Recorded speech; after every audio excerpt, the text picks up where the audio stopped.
Pilkada Muara Enim kembali diramaikan tokoh dari kaum perempuan asli dari bumi Serasan Sekundang. Salah satunya Sumarni yang merupakan istri mantan Bupati Muara Enim Ahmad Yani.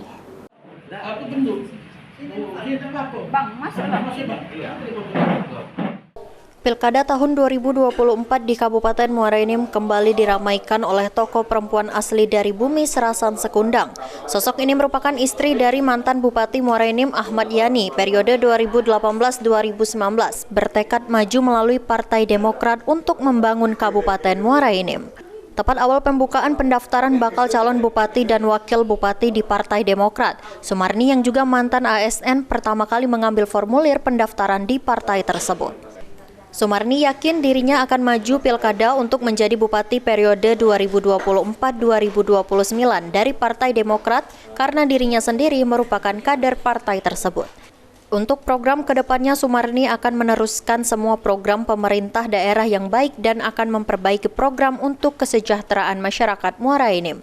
Selain Partai Demokrat, Sumarni juga akan mendaftarkan ke PDIP dan Partai Golkar guna melakukan komunitas politik untuk mendukungnya maju saat pilkada di Muara Enim. Dirinya yakin kalau partai politik bisa memberikan dukungan penuh untuk sama-sama membangun Muara Enim. Ini bersamaan dengan kondisi pembukaan pendaftaran untuk calon bupati dan wakil bupati di Partai Demokrat.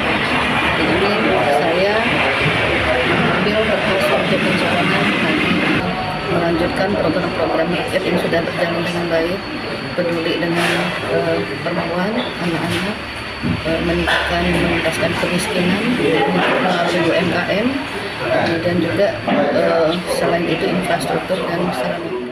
Usai mendapatkan formulir di Partai Demokrat, Sumarni bersama tim langsung mengunjungi kantor DPC PDIP untuk mengambil formulir pendaftaran. Selanjutnya yang bersangkutan dan tim bertolak ke kantor Partai Golkar Muara Enim dengan niat yang sama. Mardiansyah, PAL TV.